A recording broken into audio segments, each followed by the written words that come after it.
Okay, here we are. Once again, Pages Promotions presents Indie Author Gatherings live on Zoom. And tonight, we are featuring mystery writer Mark Love. Hi, Mark.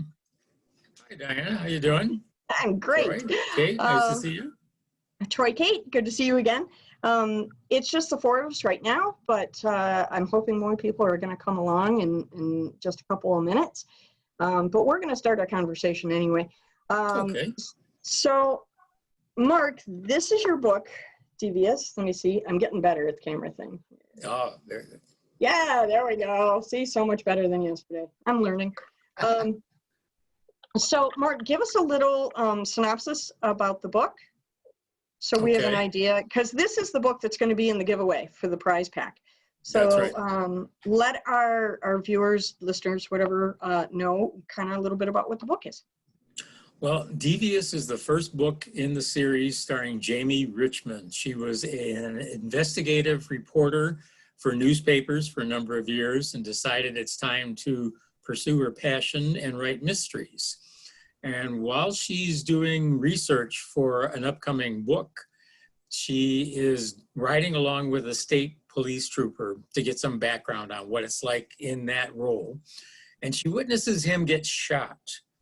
And while he does not die, she becomes obsessed with the idea of trying to figure out who was behind the shooting and why. And along the way, she also starts a new romantic relationship with a different state police trooper, a fellow named Malone. Wow. A little mystery of his own going on there. And one of the things that drives Jamie slightly crazy is that Malone only uses his last name. So during the course of the book, she's determined to figure it out as well. So every day that she sees him or talks to him, she gives him a new first name with the assumption that if she gets it right, he'll tell her.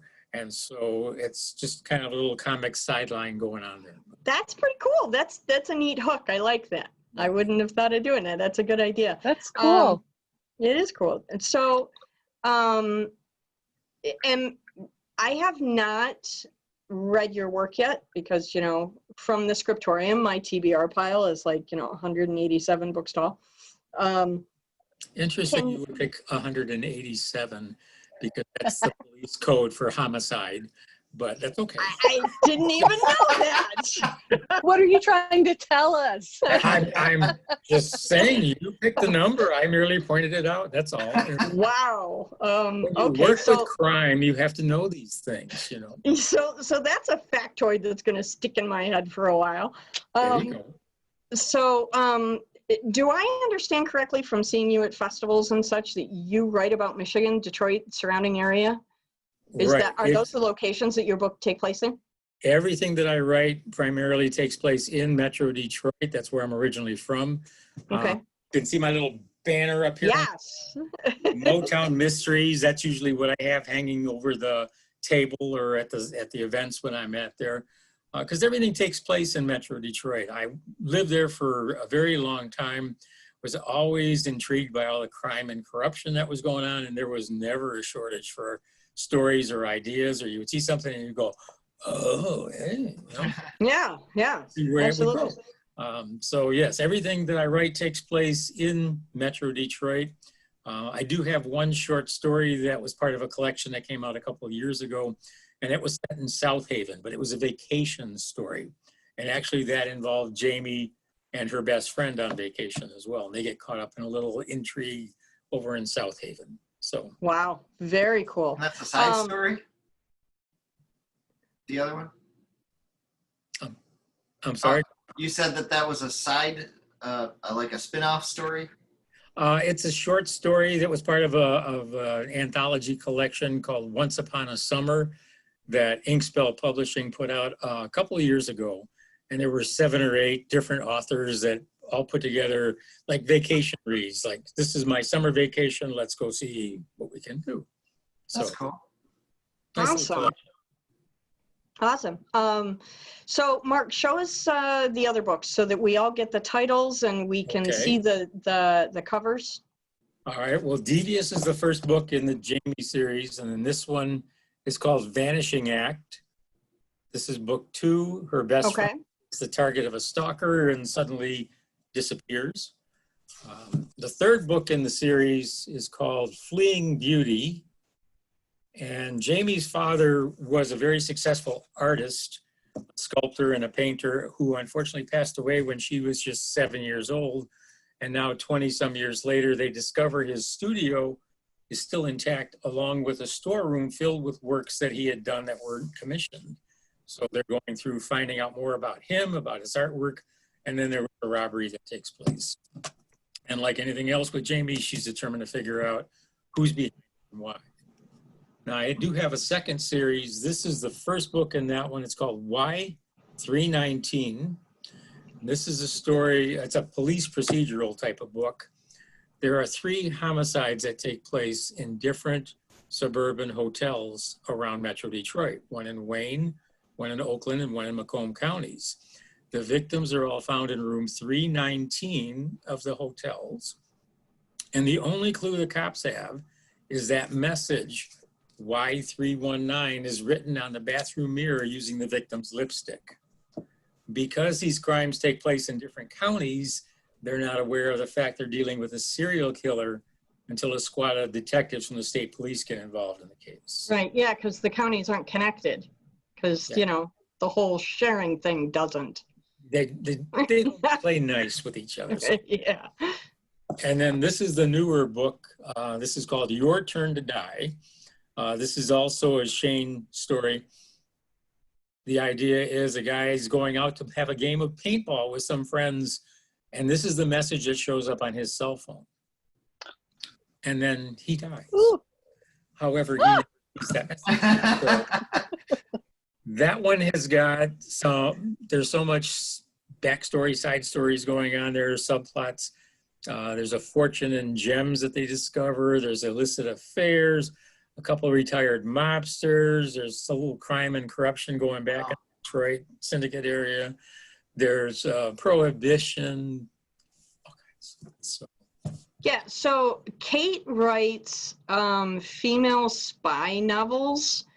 And I Really? think Kate and Mark should get together and have coffee one day. Because I I agree. think you guys would have a lot of fun sharing stories. I think that would be a so, good too. idea. It's a date. We'll have to talk about that. So that could be very interesting. So, Troy, do you have any questions or comments for Mark before I, turn my interviewer thing back on? There was something said before you started the recording, and I can't remember what it was, but I was going to ask a question on it, and of course, I'm getting old, so I'm forgetting things. No. Welcome to the party. What's that? I said, welcome to the party. Yeah. I'll think of it. Yeah, and when it comes back, just jump in there. Yeah. So, Mark, we were talking earlier that I'm fascinated to hear the rest of the story, so I'm going to make you tell it from the beginning. You're currently collaborating on a writing project with somebody in Australia?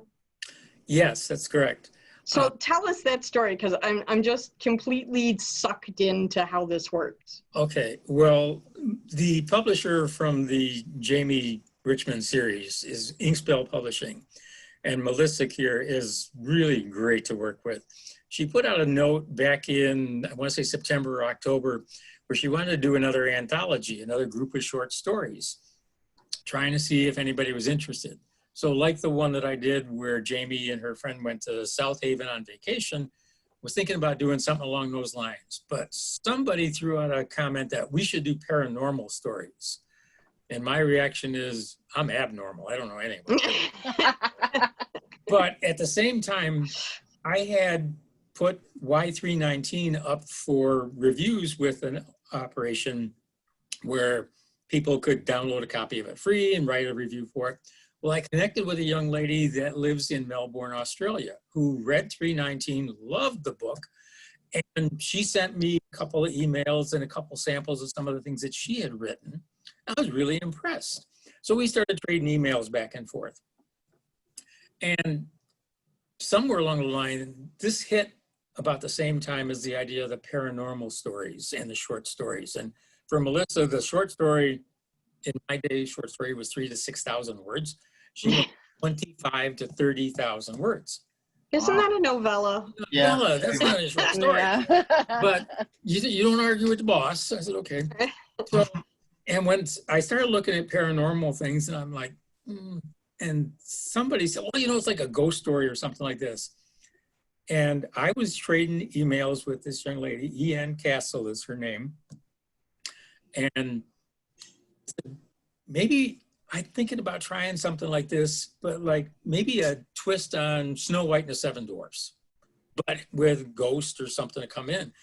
And the more I thought about this, the more I thought, I need something fresh. I need something different. Even though I write the Jamie stories from her perspective, maybe it's time for something to shake things up. So I pitched her on this, collaborating with me. And the first reaction was, are you that crazy? But then the more we talked about it, she said, I'd like to give this a try.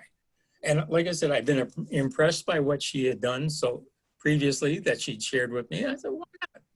So we started working on this. I don't work with an outline. I can't. It's just too crippling. It doesn't encourage the creative juices to flow. So I said, here, I'm going to write Don't this encourage scene. him.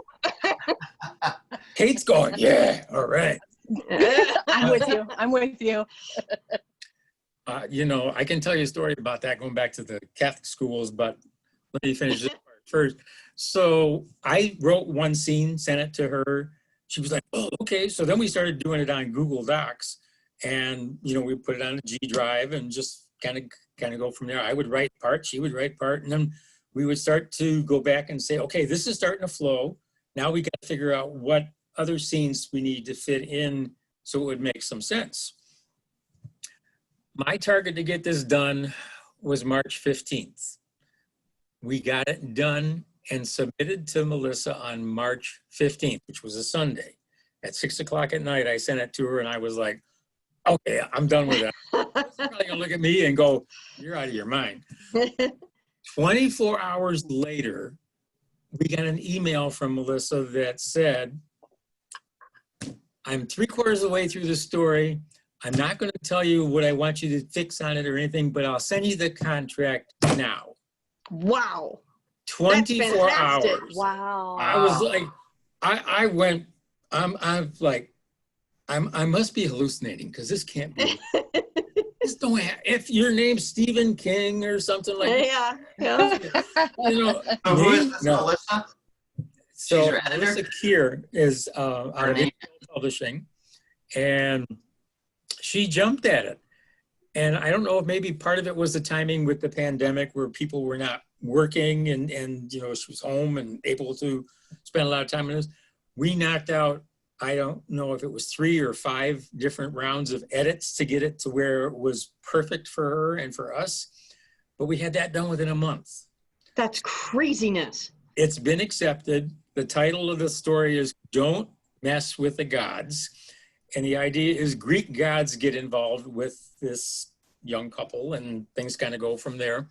And so there's a little paranormal twist with it like this. And we're very hopeful it's going to be released sometime in August as part That's fantastic. Congratulations. Good for you. Congrats. Thank you. So it was just, this whole adventure has just been a blast. And we still connect occasionally, and I'm encouraging her to write. And now Melissa says, now that Ms. Castle is part of our Inkspell family, she's welcome to submit something else and something else and something else. So now I think she's working on another story on her own that I said, I want you to work on that. I got to get back to Shane because he's getting a little impatient. Yeah. I got the next novel that I'm working on, but in the meantime, this is just such a treat to do something totally different. If somebody said to me a year ago, you're going to collaborate with somebody, I would say, no. And you're going to collaborate with somebody that you never met with that lives in a different hemisphere. And she was previously unpublished? Oh my, and she's had some poetry published and some small works previously, but this is her first novella, her first larger effort. And it's just, That's spectacular. How cool is that? It's just a blast to do. And, you know, I worked in some operations in the past. I used to facilitate a writer's workshop for people, and I would come in and just listen to them, and I'd give them some constructive criticism. And a couple of times they would walk in and nobody wanted to, you know, sit down in front of a blank screen or something. So I would write the first 3 or 4 paragraphs of a scene and say, okay, and then I give it to them and say, here's your homework. Now the next part is you work on or you work on the setting or the you know, tension. Yeah, I had a writing group that I facilitated, and we did round robin writing where everybody would, you start with one person who has a sentence or a paragraph, you hand it off to the next person takes it from there, and it goes around the table several times in the span of like 90 minutes, and at the end you have a short story. Right. And that was tons of fun. So the idea of collaborating on a novella, that just sounds like just super adventurous. I don't know where that idea originally came from. It was probably after I'd read some of her work and we were just joking around with emails going back and forth. Just had one of those, why not? You know, I try something a little different and see maybe, you know, now the irony for me will be as if this turns into such a huge seller that she just kind of walks away and says, bye, you know. I don't need you, but you know, no. I would love to see this really take off and go well. And we've talked about the possibility of collaborating on something else down the road. Fun. You know, we'll have to see how it goes, see what's happening. So. Yeah. Well, you know, if the characters talk loudly enough, this may be, one of those collaborations that just won't go away because the characters won't let it. Oh, yes. I can see that happening, you know, without a doubt. So, which is why I keep working on different series, because sometimes, to me, you come up with a really great character. You don't want to say goodbye to them. Sure. You know? And I've had somebody talk to me about the characters, say, how do you come up with these guys? I said, well, we sit around the bar and talk a lot, you know. They always take me with a tab, which I don't think, but it's kind of the way it works. So. Yeah, I get that a lot when people are asking, how do you come up with these names for my science fiction? It's like, you just got to get creative. Well, the Chene character, the backstory on this guy is that he was abandoned at birth. And when he was found at the intersection of Jefferson and Chene in downtown Detroit. Oh my gosh. Due to an error in the police paperwork, instead of writing baby John Doe or something like that, they wrote Jefferson Chene, and it stuck. And so I know people that are very familiar with the Detroit area, they'll go, oh, I know where that is, you know. I actually had a friend that read the books, loved it, and she was in Detroit for a Red Wings hockey game back in like February, and made everyone that she traveled with search until they found the corner of Jefferson. You had to get a picture taken there. And she said, I was determined. I thought this guy was going to be hanging out on the corner waiting for me to show up. I said, in Detroit, anything's possible. The main character in Treasures from Afar, his name is Chene. Oh, really? Nice. And that's my son's name too. Now, the Shane? Yep. Okay. Mine is Chene, Okay. like the name itself. So similar pronunciation. One of the things that when I wrote this, I was really pleased. It took a long time to get it done to where I was happy with it. And then I got the chance for this to be made into an audiobook. Ooh, that's cool. It was great. Yeah. They actually, both of the Chene books ended up being on Audible now. And I ended up working with 2 different voice actors. And the first time when the guy read the introductory part, you know, to kind of get it, he keeps referring to him as Chene. I'm like, who in the world is Chene? But I don't think about, everybody in Detroit knows how you pronounce the street, right? Just like we know how you pronounce Gratiot Avenue. Okay. Yeah, this is somebody who's never been to the Detroit area. Right. So I had to go through, we had to go through the manuscript, and every time there was a word that is pronounced differently, I had to phonetically spell it out for the guy. This is what it sounded like. like Gratiot Avenue is not Gratiot, you know, it's, Right. this is the way it's pronounced. Yeah, So, yeah. Kate, you're a mystery slash spy novelist as well. I see spy and mysteries in such, I see them as genres that are so closely kindred, because there's always a puzzle that needs to be solved. So do you have any questions or comments or stuff that you might have from Mark? Ooh, is that me? Yeah, putting you in the spot good. here. Oh, okay, good. Okay. I was sitting here like waiting.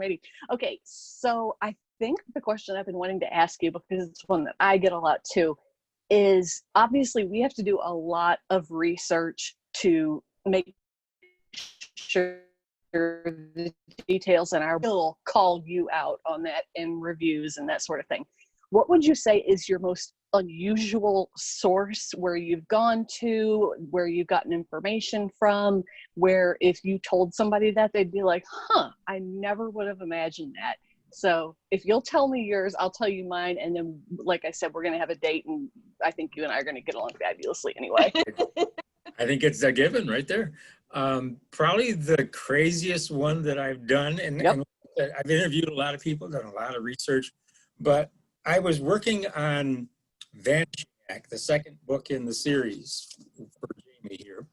And one of the things that I wanted them to do was exercise, do something different. And I knew a young lady when I lived in the Detroit area that was like an aerobics instructor. And I said, I just want to get some background. So we met for coffee, and her name is Holly. She's a real sweetheart. And she's telling me about all these different exercise programs that she does and everything else. And we're going along, and I'm making all these notes about, you know, kickboxing and salsa dancing and whatnot. And then all of a sudden she gets really wide-eyed and starts blushing. And I thought, oh, now I really want to know what this is. She was taking pole dancing classes for exercise. And she even had a pole set up in her basement so women could come over in the privacy of her home and, as exercise, take pole dancing classes. And so I'm just flabbergasted. Here's this, she's telling me all this stuff, and I'm like, okay. And one of the lines that she told me that ended up in the book is, when you're doing the pole dancing, eventually everybody's going to end up on the floor. But what you have to do is learn how to, are you ready? You have to learn how to get up sexy. Quit laughing. And for like half an hour, I'm just standing there looking at her, and I'm like, I got nothing. Yeah. I meant to do that. You know, absolutely, you know. And she just was just a delight. We talked for hours. And then afterwards, I would see her periodically and just say, is this accurate? Oh, yeah. So, of course, the get up sexy part ended up in the book. It had to. Well, it had to. How could you I mean, possibly that leave that out? You couldn't pass that up. It's too good. No. Sometimes real life is so much better than fiction. Oh, yeah. Absolutely. So, all right, Kate, it's your turn. Mine definitely is, and it's not so much that people are like, are you serious? It's more of a, oh, I didn't think of that, is Reddit. Honestly, like, especially when, like you just said, this world that you personally don't know anything about, I found it's amazing if you go on Reddit and you do it respectfully, and you stay clear of some of the dodgier, parts of Reddit where they're going to, anyway, it's amazing. So like parts of my book take place in Bulgaria, which I haven't had the pleasure of visiting yet. And there are just so many little tiny things that people were able to volunteer, or if I asked them, they were able to say, oh no, if you say that, that's going to be very clear that you've never even been here. And so I encourage people all the time to check out Reddit, because especially when you're dealing with other languages, in your books, I don't speak Bulgarian and my Russian sucks. And so I've actually had people, I'll put up a phrase and I'm like, is this right? And they're like, no, that's the masculine form. You need to do it in the feminine form. So mine's Reddit. It's really been helpful. I had no idea that Reddit was a hive mind. I didn't realize that. That's great to know. Yep, Troy, very, very useful. Troy, same question to you. What was the question? Where I get my research? The most Yeah, unusual place where people are like, really? I don't know if I'd call them unusual, but I do just some internet searches. But I'm part of another group called Science Fiction Novelists. And in fact, the other day I just posted a question there just to get some feedback on whether I should have one battleship or two battleships patrolling this star system, because it's going to end up being one, but I just wanted some other people to think, is that too, like, why even bother if you're only going to have one type situation? But so I got my feedback through a Facebook group, but a lot of the stuff I do searches for online. In my new book that I'm writing now, there's a spot where I hope I'm not talking out my ass when I'm talking about this, but it has to do with DNA modification and experimentation and stuff. And I have no idea what I'm talking about, so I'm kind of making some stuff up, but I'm not sure who to turn to get some answers. So Michael Crichton.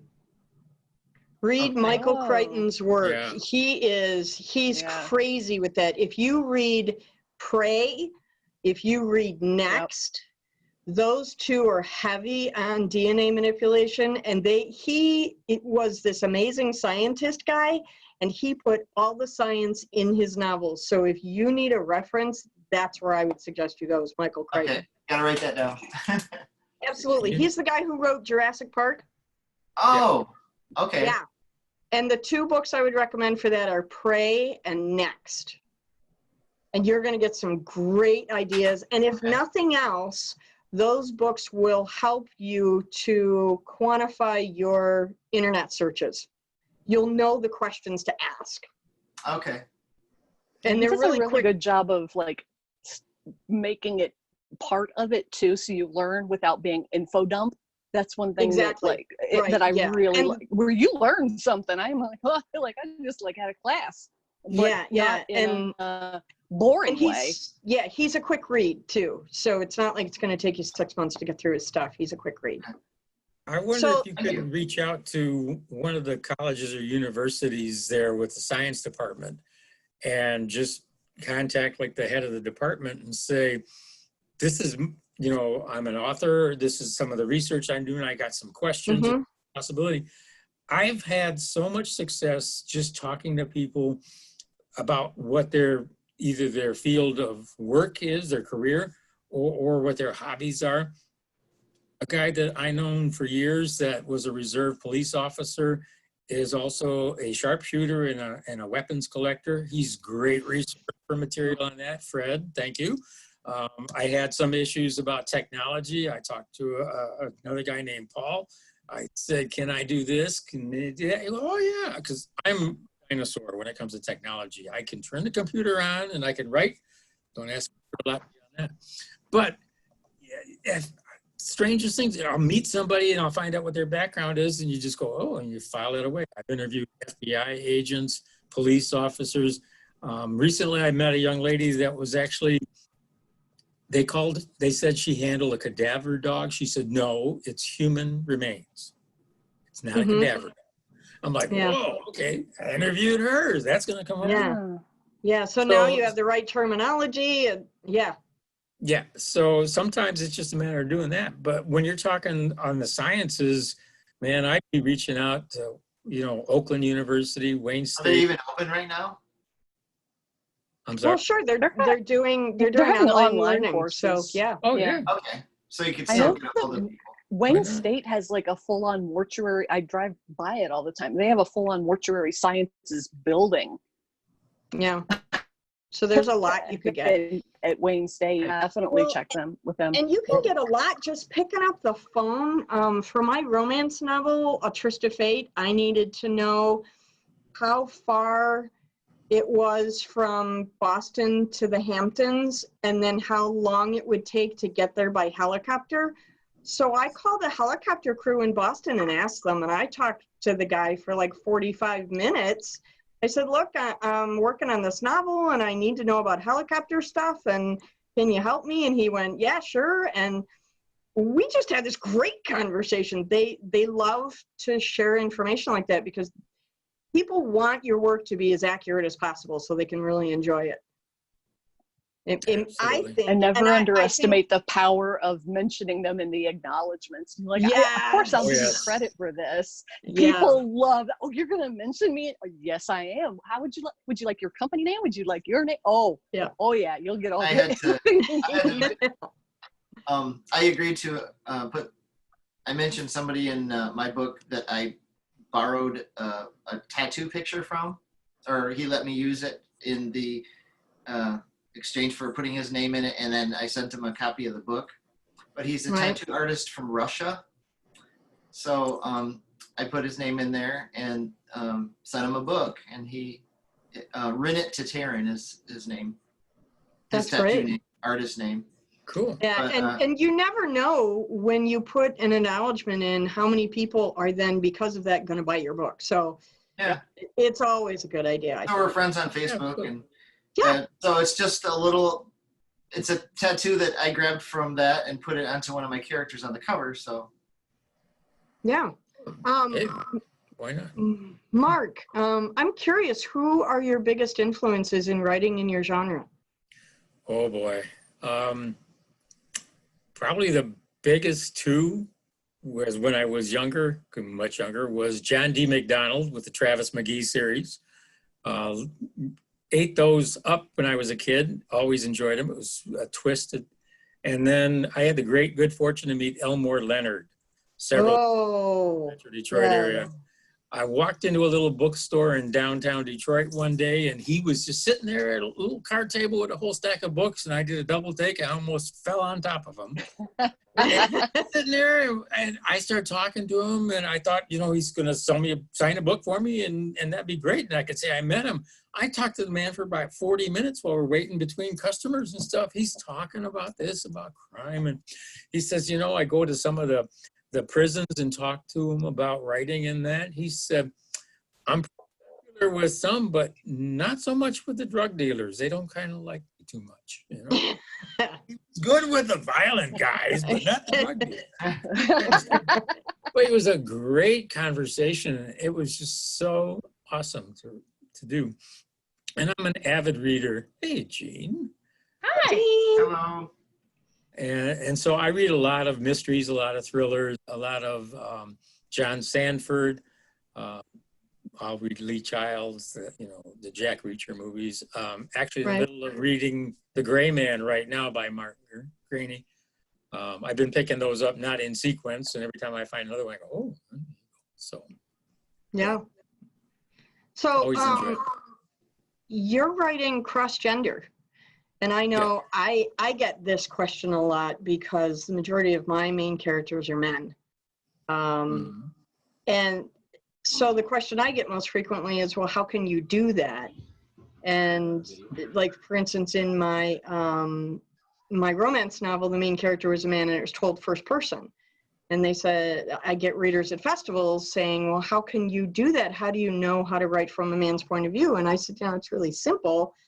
I just make my main character do, be, and say all the things I want my husband to do, be, and say. So, pretty simple.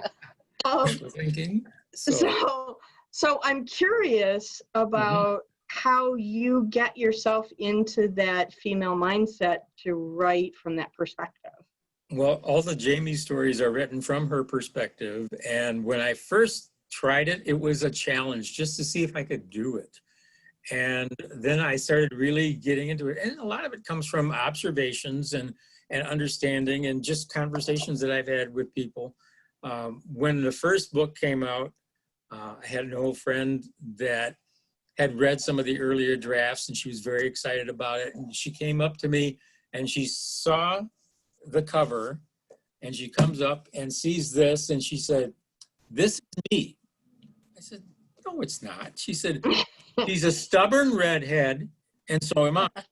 I said, "Do you know any redheads that aren't stubborn?" I said, "No, but that's not the point." I said, "See, it's not you." And she said, "Well, there's some of her characteristics are based on me." And I said, "Okay, if you say so, but some of the comments that she makes are things that I've observed from other people. Some of the stuff actually came from my sons. things that they did when they were kids that work into the backstory for her. And Okay. I said, it's just a challenge. But when I'm writing that, I have to step back, just like you. You think about, okay, this is what you would want the perfect man to be like if you're writing from that perspective. Or for me, you know, I'm not so much thinking about perfect. I'm thinking about how well I know her character. How will she react to things? How will she act? How will she, what'll get her upset? What'll get her calm? What'll make it? I don't know. I tell everybody I write fiction. I just make this stuff up as I go along. So. Oh, that is the best answer. Awesome. Do you have any specials or promotions going on right now to spotlight your books? I want to make sure people know about that. I know some of us are doing that and some of us aren't, but I want to give you the opportunity if you've got something going on. Okay, well, right now Devious is on special as an ebook for 99 cents. Awesome. Amazon, Barnes & Noble, Kobo, Apple iTunes, US, Canada, Australia, and the UK. You know, all of a sudden I get Australia coming up a lot lately, you know. Yeah, it's going to happen more often, I would venture. Yeah, I would like to see that. Yeah. One of the things that I did in the past when I was at the book festivals, like with Gene, we would do that. I have a friend here in the Kalamazoo area that has his own wine shop called Tempo Vino. And he is really sharp at making unique packaging. He could take a picture, and if it's in JPEG, he would put it and make a label for the wine. So I had him take a copy of 319 and a copy of Fleeing Beauty, and we made some small bottles of wine and put those labels on it. And what I was How nice. was, you know, everybody's got different kind of swag. I wanted something a little different. So I had these small bottles with the labels on there from the books. And the idea was I can't sell the wine, but I can give it away. So what I would do is if somebody bought a complete series from one book or the other, I would give them a bottle of wine. I don't think I can do that. What a great idea. Oh, it was That's so brilliant. Cool. It had a lot of fun with that. I had one lady up in Muskegon 2 years ago that came up to me and said, I want the wine. I can't sell you the wine. You have to buy the books. She says, okay. And she looked, and I had all 5 books sitting there. And she says, okay, so if I buy all 5, I get a bottle of wine. I said, sure. And she just sticks out her hand like this to her husband standing behind him. Going, give me the credit card. So, right. It was like 11:30 in the morning. I'm like, hey, we're ready to go. What a great idea. Oh my gosh, what an awesome marketing tool. That was great. I will say, in addition to this, like I said, Devious is on right now for 99 cents. I'm going to kind of, I don't want to steal, I'm going to borrow Gene's idea. If you do a review of one of the 5 books that I've got out right now and just send me a note that it's out there, I'll be happy to send you an e-copy of one of the other books that you didn't get. So if you did a review on Devious and you wanted to check out 319, I'll send you an e-copy of that. Awesome. See, Gene, what you've done? I started something. See? Jean was, you said yesterday she was the guinea pig. No, she was the duck lady, you know? Jean, the trendsetter. Ooh. Yes, I've borrowed her ideas before. That's why I have little prices on my book sticking up. That works. There you go. it does. So, Awesome. yeah, Hey, Jean, you joined our party a little late. I want to give you an opportunity to chat with Mark. Do you have any questions or intrigue that you'd like to throw his direction? Because we're going to be wrapping this up here pretty soon. Not off the top of my head. Sorry, I was working outside and I quick had to have dinner and I was trying to make it before you guys were done. So well, it's I'm a little always nice to scattered at see the you. moment. I appreciate you making the effort. I really do. I just, I don't want to leave you out of the conversation. No, you're good. So. I'm just lurking. Yeah, okay. That's all right. You can lurk. We'll let you. I'm going to get you a t-shirt that says I'm a lurker. I'll make one. Just a set of eyes peering over a book. Yeah, that's right. I'm a lurker. Yeah. Well, We that's why I need love author T-shirts, and we You need guys like do t-shirts, plotter, don't you, Gene? pantser, lurker. Well, that's why I love the logo for the book festival. My friend Laura Black made that for us. She's a graphic artist person, and she made that logo, and I just thought it was perfect because it was that idea of reading and eavesdropping at the same time, which I just love. So Yeah. So you're a lurker. Maybe I'll get those turned into shirts. We'll check into that. We'll start a club. So Yeah, I could do that. Kate, Troy, any other comments or questions you have for Mark before we start to wrap I up? have some questions about your audiobook. I've always been curious about doing that, but I'm not sure how expensive that is. And there is something in my contract with BookBaby.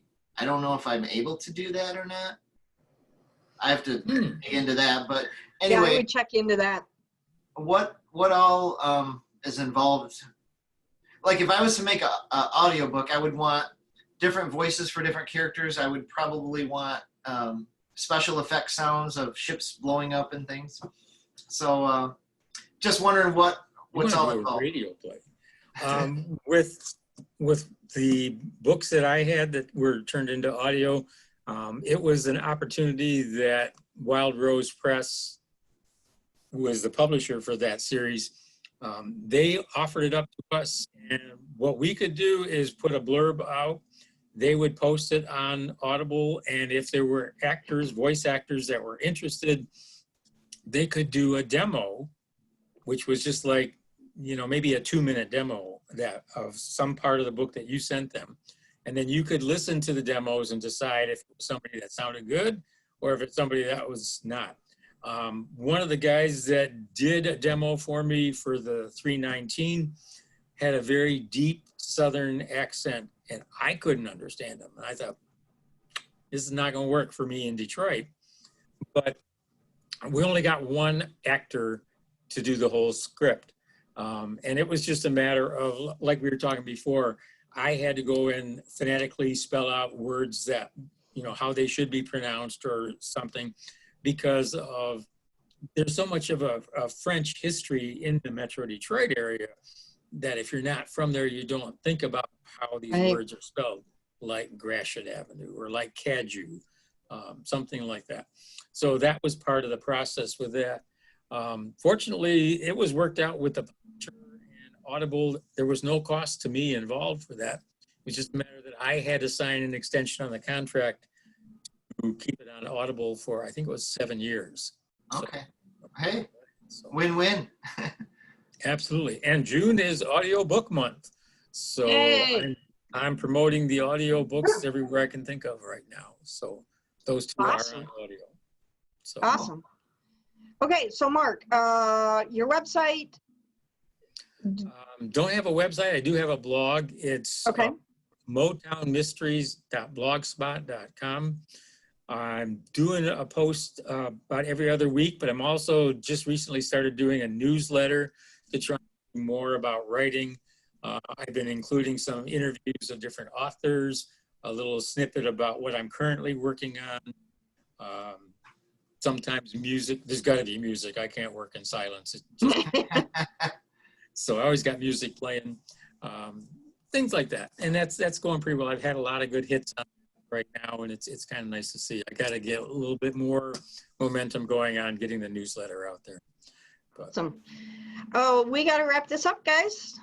Thank you so much for all of your time, and I appreciate you guys coming out and chatting with me tonight. Mark, thank you very much. Wish you all the greatest of success. Thank you, Diane. Thank you, Mark. Thanks, Kate. We're going to have to connect here. Yeah, absolutely. Absolutely. So there's going to be another author on tomorrow, and all the month of June, we're promoting this awesome idea to connect authors and readers. And so anybody watching the replay for this, make sure you tell your friends what's going on. Find us on Facebook, Pages Promotions. Thanks, everybody. Have a great night. Thanks. Take care, guys. Bye. Bye-bye. Bye. Bye.